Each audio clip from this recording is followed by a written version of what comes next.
আসসালামু আলাইকুম, সবাই কেমন আছেন? আলহামদুলিল্লাহ আমরা অনেক ভালো আছি।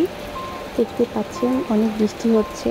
সকালটা আজকে শুরু হয়েছে বৃষ্টি দিয়ে আর কি, বৃষ্টির শব্দ, বৃষ্টি সব কিছু দিয়ে আজকে ব্লগটা শুরু করছি।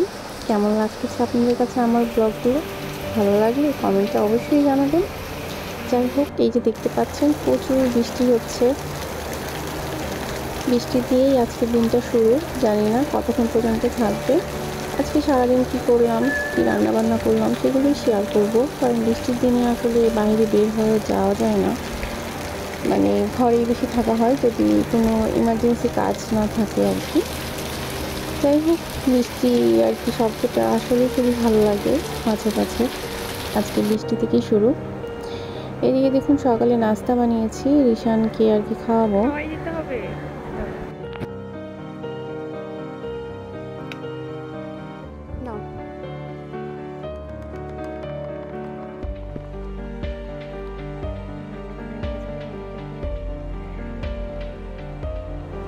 আজকে একটু মিষ্টি খেতে ইচ্ছা করতেছিল, তাই আর কি ডেজার্ট হিসেবে ক্ষীর রান্না করতেছি দুপুরবেলা আর কি। ক্ষীর খাবো, অনেকদিন খাওয়া হয় না মিষ্টি, আসলে আমি কিছুটা অ্যাভয়েড করি, কিন্তু আজকে খুব ইচ্ছা করলো তাই আর কি রান্নাটা করলাম, ভিডিও করে নিলাম। আর এই যে দেখুন আজকে হচ্ছে ডিম আলুর চপ বানাবো। চপটা বানানো খুবই ইজি। দেখুন আমি মাঝারি সাইজে 3টা আলু আমি সিদ্ধ করে এই যে ভর্তা করে নিয়েছি বা ম্যাশ করে নিয়েছি। তারপর হচ্ছে কি করব, একটা হচ্ছে ডিম নিয়েছি, ডিমের মধ্যে একটু লবণ দিব, লবণ দিয়ে জাস্ট এটাকে হচ্ছে গলিয়ে নিব। আর এখানে দেখুন আমি একটুখানি আদা রসুন বাটা দিয়েছি আর একটুখানি হচ্ছে মরিচের গুঁড়া দিয়েছি, যাতে টেস্টটা একটু বাড়ে আর কি।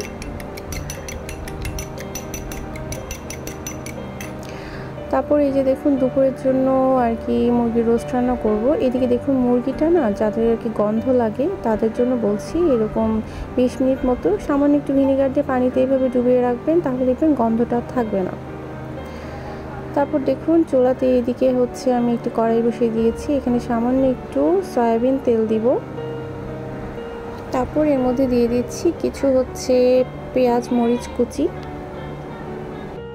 সামান্য একটু লবণ দিয়ে দিচ্ছি, এটা টেস্ট অনুযায়ী কম বেশি বাড়িয়ে নিতে পারেন। তারপর এগুলোকে ভেজে নিব, ভেজে আমি একটু ব্রাউন কালার করে নিব। দেখতে পাচ্ছেন আমি এগুলো ভেজে নিচ্ছি। কিছুক্ষণ ভাজার পর আমি জাস্ট কালারের জন্য সামান্য একটু হলুদের গুঁড়া দিব। দেখতে পাচ্ছেন আমি সামান্য একটু হলুদের গুঁড়া দিয়েছি, এটা জাস্ট কালারের জন্য দিচ্ছি, এতে আর কি কালারটা অনেক সুন্দর আসে। দেখতে পাচ্ছেন আমার ভাজা হয়ে গিয়েছে। এখন আমি ম্যাশ করা যে আলুগুলো সবগুলো দিয়ে আমি নেড়ে চেড়ে আর কি মিশিয়ে নিব। এটা বানানো খুবই ইজি, কিন্তু এই ডিম আলুর চপটা খেতে কিন্তু খুবই অসাধারণ লাগে। এগুলো জাস্ট আমি ম্যাশ করে নিয়ে মাখিয়ে নিয়ে তারপর দেখুন সুন্দর করে আমি হচ্ছে ছোট ছোট আর কি চপের মতো করে শেপ করে নিয়েছি হাত দিয়ে। তারপর দেখুন এই যে ডিমটা আমি গুলিয়ে রেখেছিলাম, জাস্ট এটার সাথে একটু জড়িয়ে নিয়ে তেলে ভেজে নেব। এগুলো খুবই সহজ, আর এটা ডুবো তেলে ভাজতে হবে না, একদম অল্প তেলে। দেখতে পাচ্ছেন আমি অল্প তেল জাস্ট ছড়িয়ে নিয়েছি, অল্প তেলে আমি এগুলো ভেজে নিব। এটা কিন্তু বানানো যেমন ইজি, খেতে কিন্তু খুবই অসাধারণ লাগে আর খুবই মজা লাগে। এটা পোলার সাথে, ভাতের সাথে অথবা খিচুড়ির সাথে এমনকি এমনিও খেতে পারেন। এটা কিন্তু খুবই মজা, করে দেখেন আর কমেন্টে অবশ্যই জানাবেন আপনাদেরটা কেমন হয়েছে বলবেন। খুব ইজি একটা রেসিপি, যে কেউ বানাতে পারবে। আর অবশ্যই আপনারা হচ্ছে এটা চুলার আঁচটা একদম লো হিটে রেখে ভাজবেন, না হলে কিন্তু পুড়ে যাবে, যেহেতু ডিম দিয়ে আর কি ভাজা হচ্ছে। তাই আমি দেখুন একদম লো হিটে আমি এটা এপাশ ওপাশ সুন্দর করে ভেজে নেব। দেখুন আমার সবগুলো চপ রেডি হয়ে গিয়েছে। কেমন হলো অবশ্যই জানাবেন। আবার এই যে দুপুরের জন্য এই যে রোস্ট রান্না করেছি। আর